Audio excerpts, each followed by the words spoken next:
Ever watched something so closely that you started noticing things nobody else seemed to catch? That's exactly what happened when I slowed down all the Minecraft movie trailers to 0.25x speed, and what I found was way beyond what the casual viewer might have spotted. Let's start with that strange glowing blue portal. At first glance, you might think it's just a nether portal, but look again. It's shaped differently, glowing brighter, and doesn't match the usual obsidian build. That's not the nether. It's more likely a nod to the Ether mod or even something linked to Minecraft Legends. That little detail already set the tone. This movie's blending official lore with fan-favorite mods. Then there's the world itself. The villagers? Classic Minecraft blocky design. But the humans? Completely realistic. It's like they're stranded, sucked into this pixelated Jumanji-style world. And when you look at the trees, things get even more interesting. Cherry blossoms hint at update 1.20, but some trees sway in the wind and drop leaves, something you only see in modded builds. That's not your standard overworld. Now let's talk about the sheep. Blink and you'll miss it.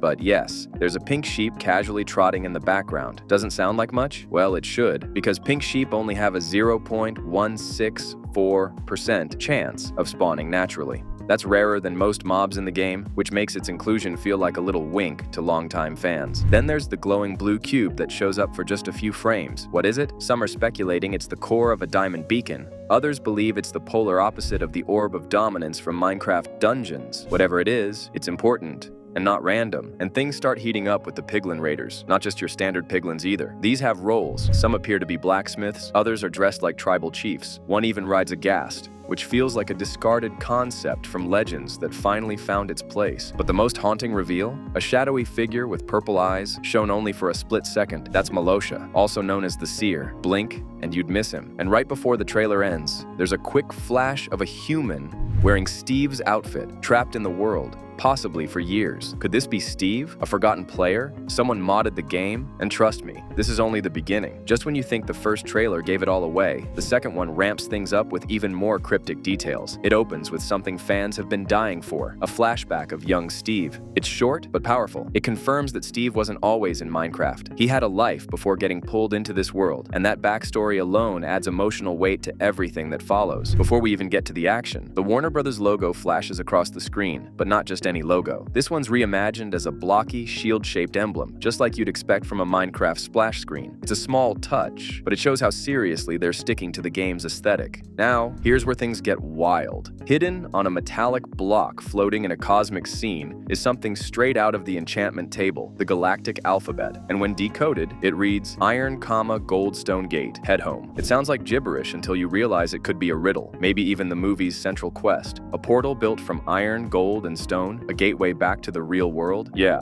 things just got deeper. And then there's Dennis, the wolf. At first glance, he looks like any loyal Minecraft pet, but in several frames, especially during the chaotic nether scenes, he keeps showing up, calm, observing, completely unharmed by the piglins. This isn't a regular wolf. Dennis might be enchanted, protected, or something way more mysterious. As the trailer builds momentum, the scenery becomes jaw-dropping. Windmills spin in the distance, just like the ones from the Create mod. And check out the architecture. Half-block furniture, intricately carved floors, straight from chisels and bits. These aren't vanilla builds. This movie's pulling from the modding community to elevate world building. Then we see it, a hoard of barrels stacked high with glittering blue. Pause it and count. It's nearly 19,000 diamonds, not a random number either. It matches the total number mined by a famous Minecraft speedrunner in one of the game's biggest community events. That's a callback if I've ever seen one. And right before the trailer cuts out, it hits you with another nether shot. Dennis walks fearlessly among hostile piglins, and looming in the shadows is what fans think might be the Great Hog, a scrapped boss from early Legends lore. The final trailer wastes no time diving straight into some deeply satisfying game mechanics. One of the first shots shows a panda happily munching on bamboo, and then, boom, a baby panda rolls onto the screen. It's not just adorable, it's game accurate. Feeding pandas bamboo to spawn babies is straight from Minecraft's mechanics, and seeing it in live action feels oddly magical. But things get intense quickly. In a high-speed flight scene, Steve glides through the sky with an elytra strapped to his back until the wings start sparking and eventually snap midair. Turns out, it's not just for drama. If you slow the scene to 0.25x, the flight lasts around 7 minutes, the exact durability threshold for an unenchanted elytra in the game.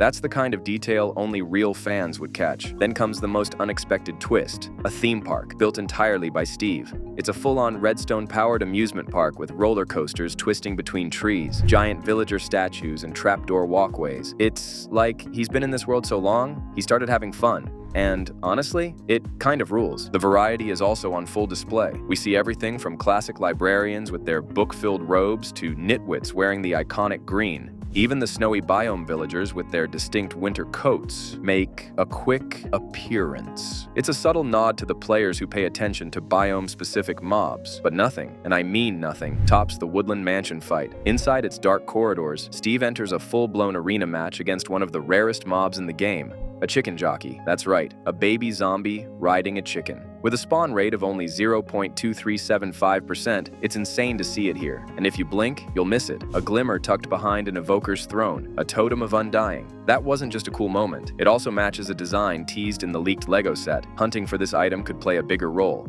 And finally, the nether explodes into chaos. Baby piglets, yes, baby piglets, are strapped with TNT and charging like they're on a kamikaze mission. Meanwhile, the ghasts, they're not just floating. They're controlled by piglins. That's right, the piglins are riding the skies now. The NBA trailer and behind-the-scenes footage added a surprising layer of detail and chaos. Right off the bat, we get zombies fighting each other, which isn't standard in-game behavior unless one's accidentally hit by another. It raises the question, are we seeing AI glitches within the Minecraft world, or is something deeper messing with the mobs? Then there's the nitwit villager casually stepping into a nether portal, totally clueless. It's classic nitwit behavior, but it also hints that even non-player characters are crossing dimensions now, something that never happens in vanilla gameplay. What grabs attention, though, are the practical effects. Creeper explosions were done live on set, and the aftermath looks incredible. The blast reveals rib-like structures inside the creepers, almost like they're part biological. It's a creepy, yet brilliant take on a mob we usually think of as just green pixels. The creeper design itself is haunting.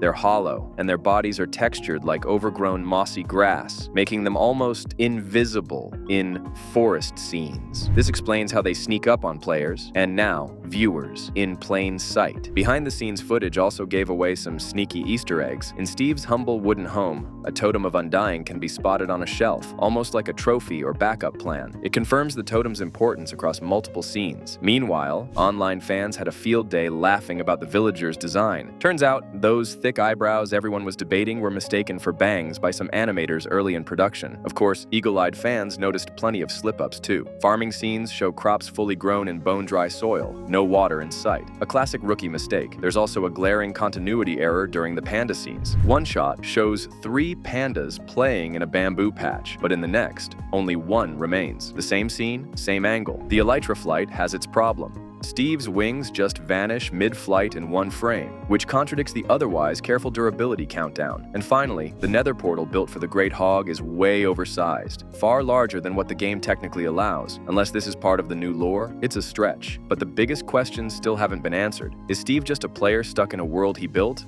Or was he born in it? And if the end hasn't been introduced, where did he even get the elytra? Plus, the brief real-world scene showing a nitwit villager peeking through a bedroom window hints that there could be a mob-human relationship forming. Is this a love story brewing? If you're just as blown away by these details and theories as we are, don't forget to hit that like button and subscribe for more deep dives into the Minecraft movie. Drop your wildest theories in the comments, especially about Steve's origins. We're just getting started uncovering this world.